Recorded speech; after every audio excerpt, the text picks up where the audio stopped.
My name is Serenity Cole, I'm 25, and for most of my life, I believed that love in a family should be unconditional.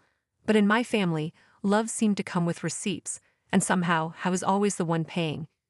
It began on one of those slow, suffocating Sunday evenings when everything looks peaceful from the outside, but feels sharp-edged underneath. The kind of evening that pretends to be ordinary, though something in the air already knows it isn't.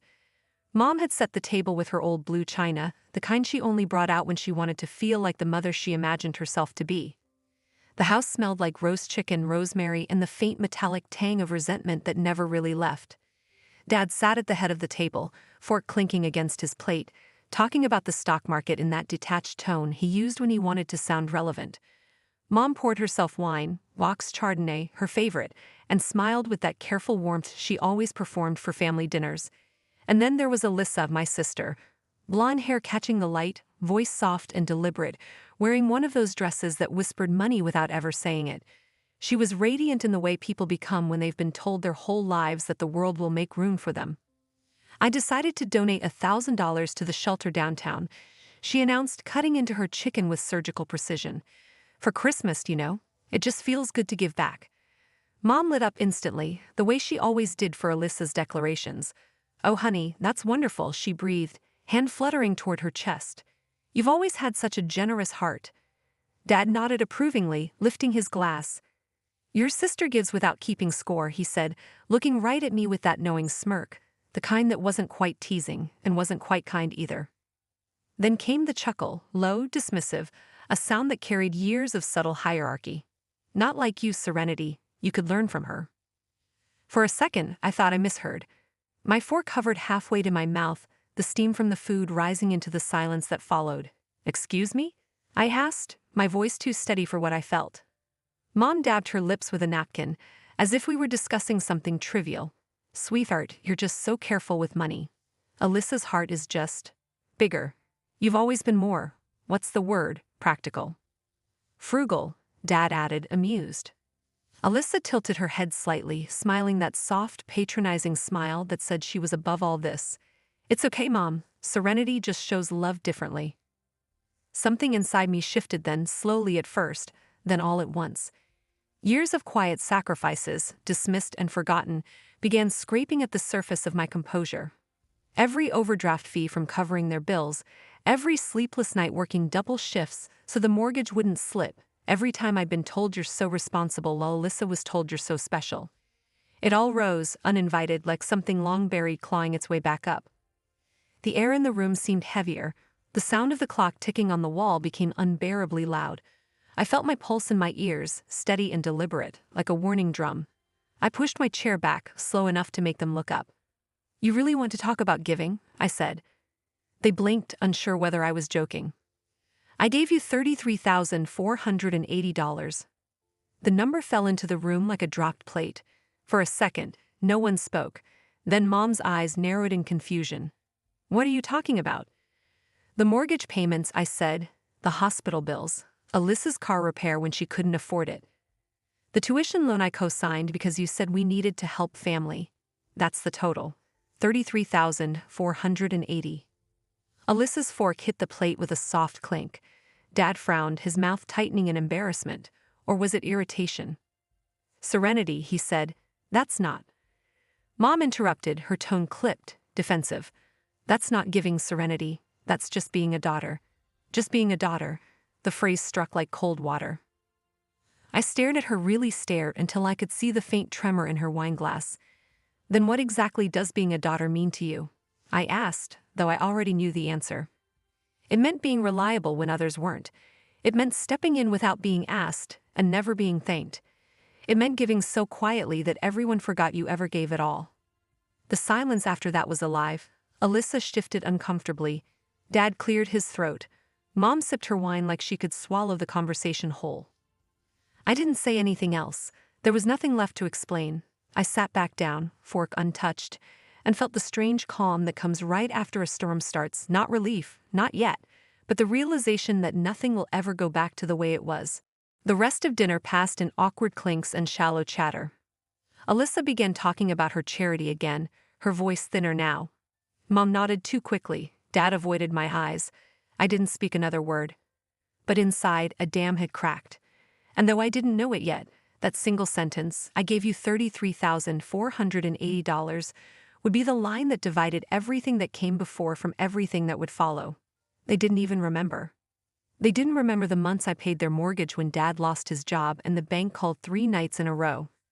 They didn't remember sitting in a fluorescent hospital waiting room while nurses looped through paperwork for Mom's surgery. Paperwork I shoved into my purse and paid for, piece by piece, because the deductible was a hinge that would have closed the whole house on us. They didn't remember the night Alyssa texted me a photo of her smoking hot used car with the caption, "Look what I found, and how I transferred $2,000 to her account before dawn so she wouldn't lose the job she just landed. They remembered the ribboned boxes on birthdays. They remembered the smiling moments where presentation could be photographed and posted.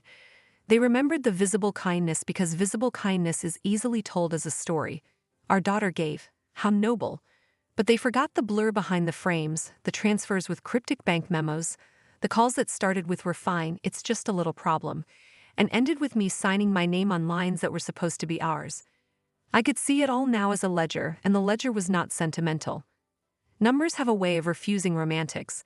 They insist on evidence. So I began to inventory, not because I wanted to wound, but because I needed to prove to myself that what I had done was real and not some echo my parents dismissed as being a daughter. I began to list. Mortgage, 8 months when Dad's contract vanished, $1,200 a month.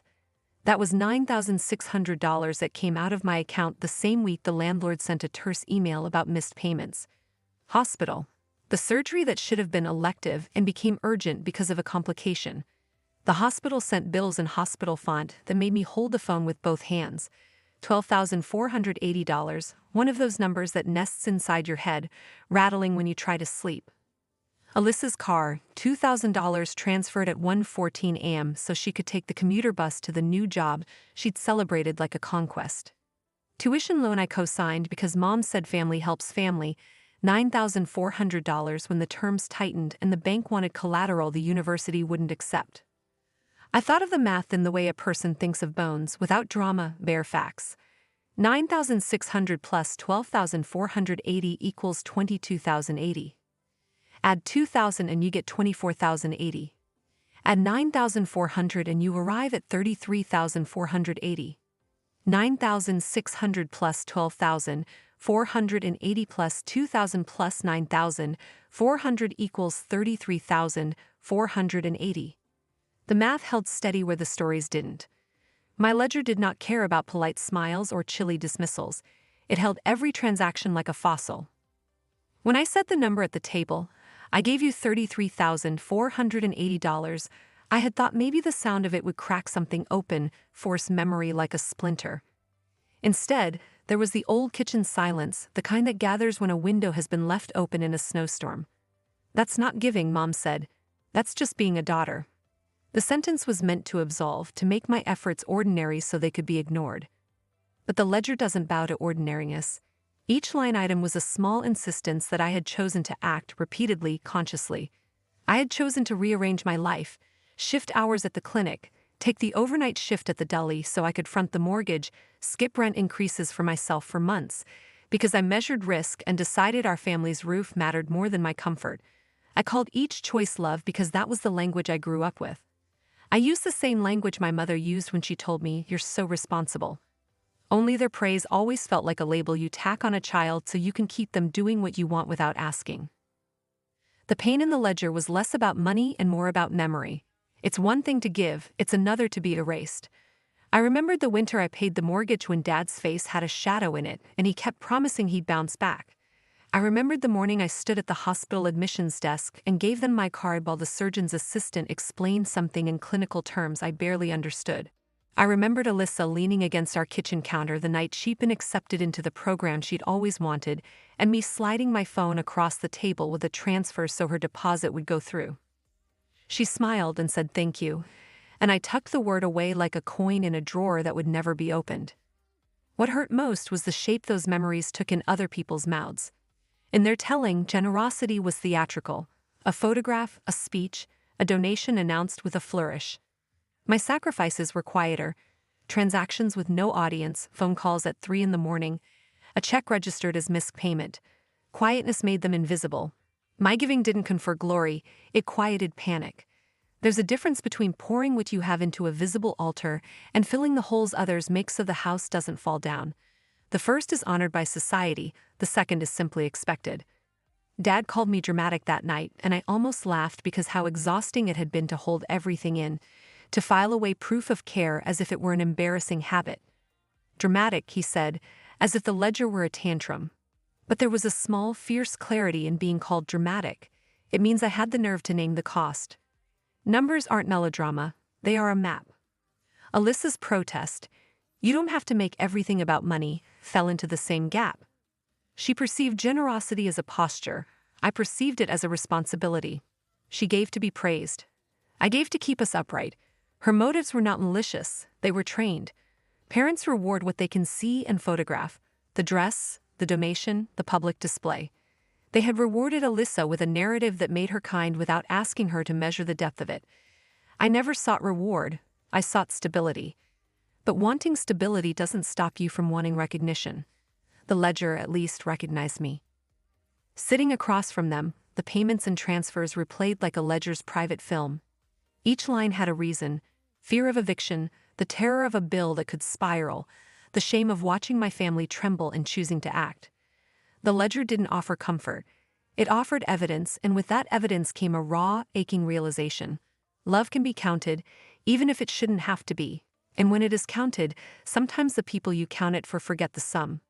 I left that night with my hands still tingling from adrenaline, the house shrinking behind me like a stage set closing. I sat in my car for a long time, engine idling, dashboard clock blinking 11:37, just breathing until the tremor in my fingers calmed enough to be useful. The air smelled cold and metallic. I could feel the way the heat from the steering wheel pushed back against my palms, a small, ordinary comfort. I was shaking, yes, but not broken. There was a strange steadiness under the shaking, as if some part of me had finally decided not to be small anymore. It took until the next morning for the practical part of me to reassert itself. Hope for me does not arrive as a sudden lyrical epiphany. It arrives as a list, a plan, a small set of actions that prove a different future is possible. I opened my budgeting app first thing and let the white screen fill my kitchen light. I've been keeping everything in that app: pay, date, memo, amount, like a private ledger, but I had never looked at it the way an accountant looks at a balance sheet, with a purpose. The transactions lined up in neat rows: date, pay, memo, category, amount. My thumb hovered over the filter icon and then selected the names I needed: Robert Cole, Linda Cole, Alyssa Cole. The screen shrank into a narrow list of the exact transfers I'd made on their behalf, each one a small, sacrificial geometry of time and labor. 2 nights picking up extra shifts, a tax refund I didn't spend, the overtime I accepted without thinking twice. I highlighted them methodically, the app's pale yellow making the numbers feel deliberate instead of accidental. I exported the list into a spreadsheet because numbers in isolation feel ephemeral, but formulas feel judicial. Row by row I copied dates and amounts: 8 months of mortgage payments at $1,200 a month, the hospital bills that had arrived like enemies in the mail, the late-night transfer to cover Alyssa's car repair, the loan payments I'd shouldered when the bank tightened the screws because someone had stopped calling for help and expected someone else to solve it. I double-checked every line, the way someone checks their own pulse: 9,600, 12,480, 2,000, 9,400. I typed the additions out in the formula bar and watched the total reveal itself, cool and unarguable: 33,480. The math did not require my permission to be true. There was no touchdown of drama in that moment, only a slow cooling. I thought of all the times I'd swallowed gratitude when I wanted to be seen. I thought of the phrase Mom had used at the table: "That's not giving. That's just being a daughter." The phrase had been an attempt to make my work ordinary so it could be ignored. Naming the number made it extraordinary again. Naming it reclaimed it. I drafted the email because I wanted one unadorned fact to exist outside the kitchen, outside the ritual of the table where stories are curated. I opened a new message and made the subject line clear: family finances, transparency, and boundaries. Then I wrote, not in heated sentences but in short declarative lines that could not be beautified into excuses or erased by time. I listed each payment, date, and amount in the body of the email: clean, itemized, unemotional. Mortgage payments, dates, hospital payments, dates, transfers, amounts, the loan I co-signed, the deposit I covered. At the bottom I wrote what I had already decided I would write the night before. You taught me that love means giving without keeping score. But I also learned that silence turns giving into taking. I'm done being silent. I paused. The sentence was small, precise, final. I added a closing that was both polite and inevitable. I am setting clearer boundaries going forward. If we are a family, we need honesty. If this is too much to accept, I need to know that now so I can protect myself. Then I attached a PDF of the spreadsheet, the ledger neatly labeled, and a folder of screenshots from the app showing timestamps and memos. I did not add invective. I did not demand apologies. The email was a record, not a weapon. I'd also saved a copy elsewhere. I printed the spreadsheet and slid it into a folder I labeled for my records, and I uploaded the PDF to a secure cloud folder and set the permissions so only I could access it. It felt bureaucratic and necessary at once, like fastening a seatbelt before crossing a bridge you might need to walk away from.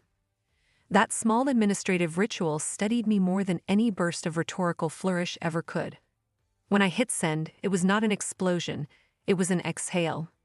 For the first time in years, I had refused to be erased by silence. There was a lightness to the act because it carried two types of truth: the truth of the transactions themselves, and the truth that I would no longer be the quiet account where other people's lives were balanced.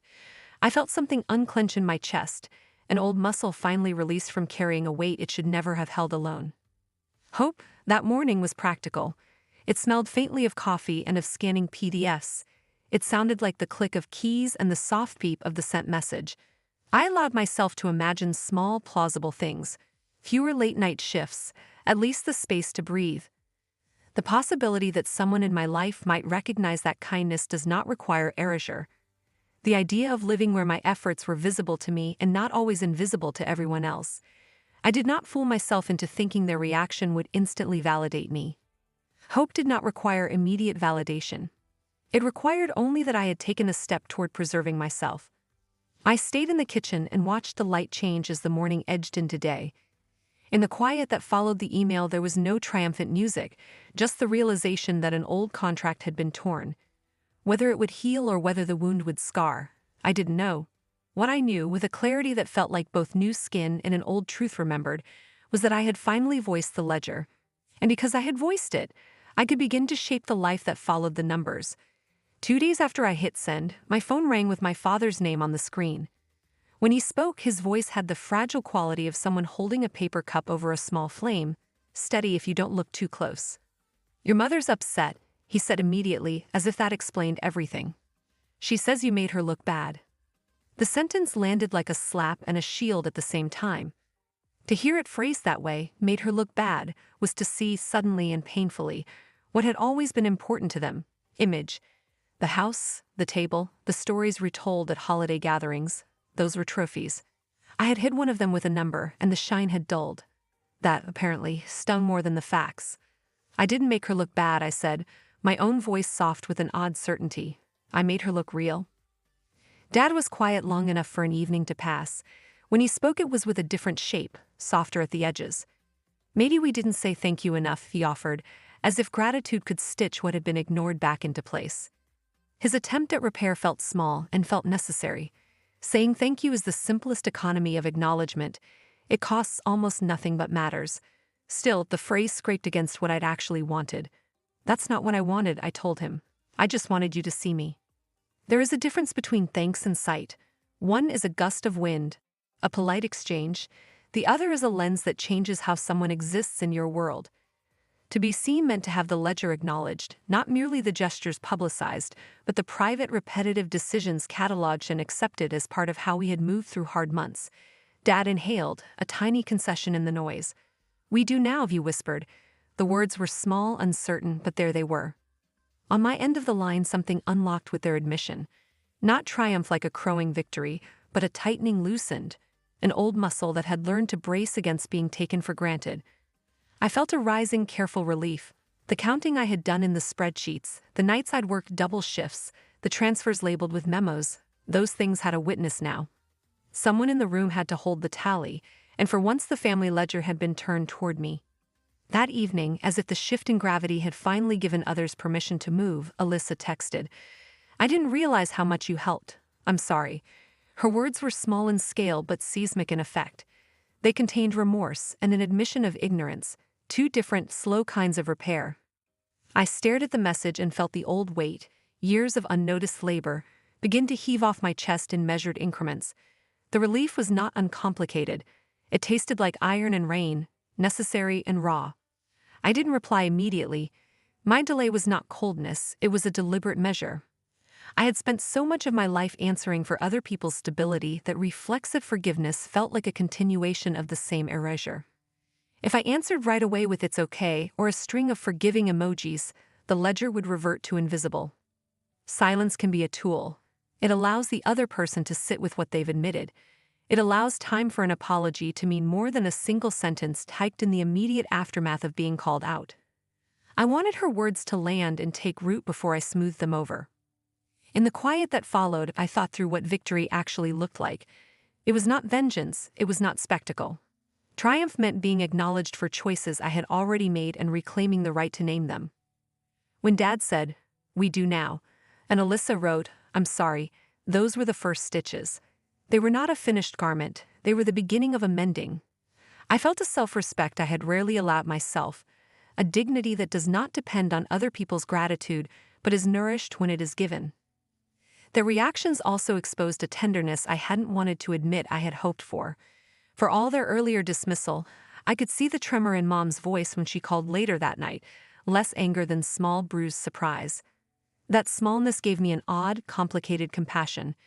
People cling to narratives because they are comfortable, and the truth had intruded on a story my parents preferred.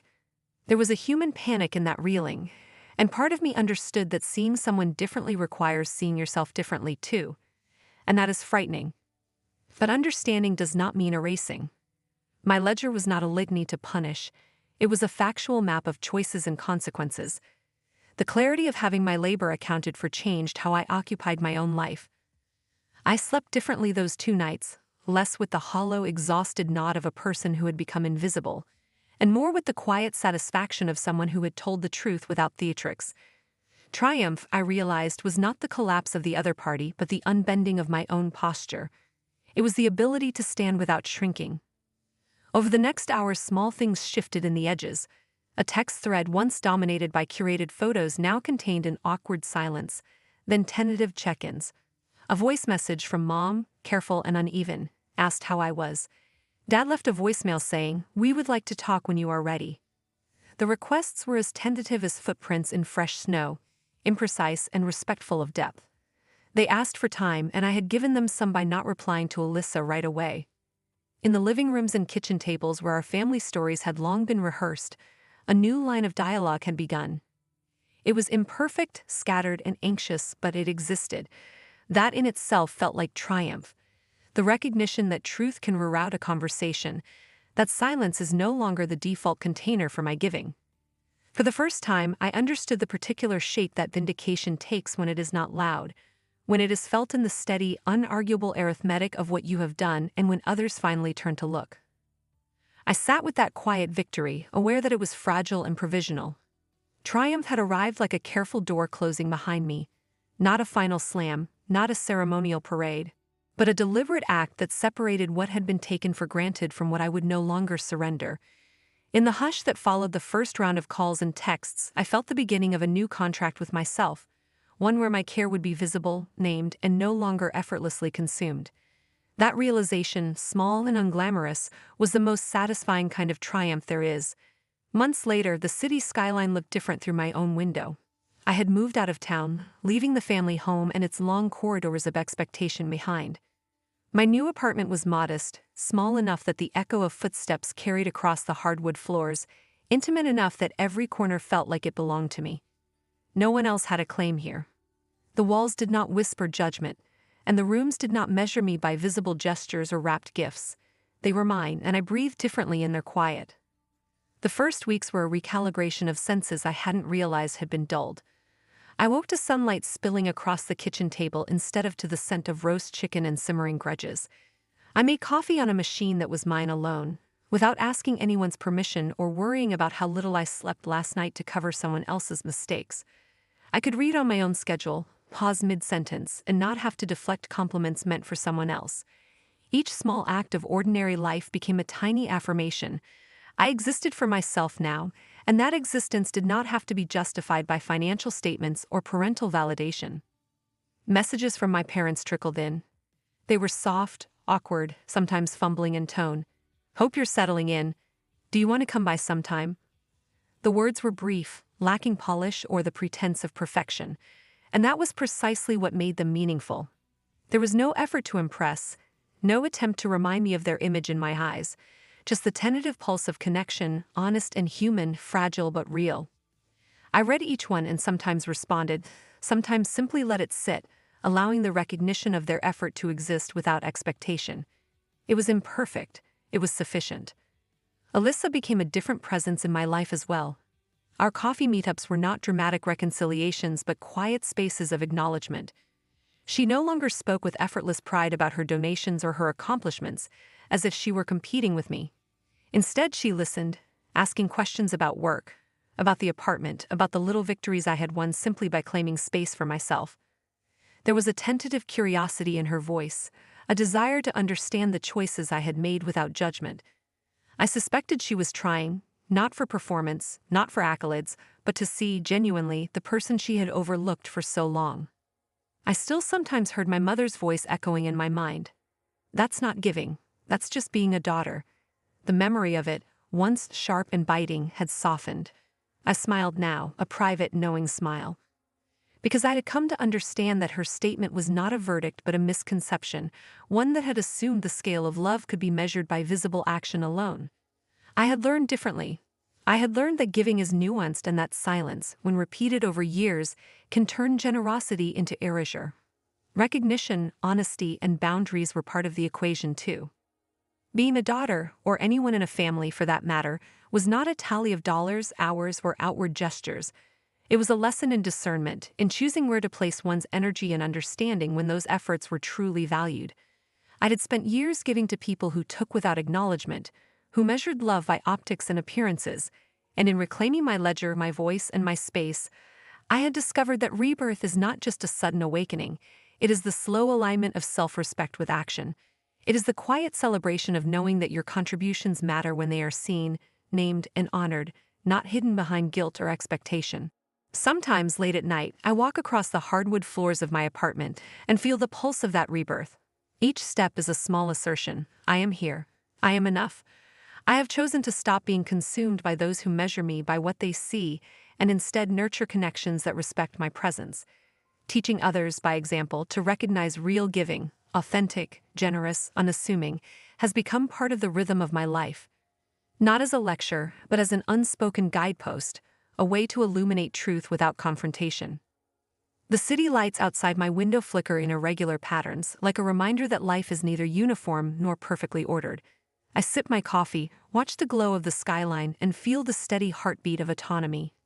I am free to give, yes, but also free to withhold, free to choose when generosity serves mutual care instead of silent consumption. Rebirth, I realize, is not a single moment of triumph. It is the continuous, conscious decision to honor yourself while showing others the difference between taking and receiving. And in that delicate, deliberate space, I have finally learned what it means to be fully, unapologetically seen.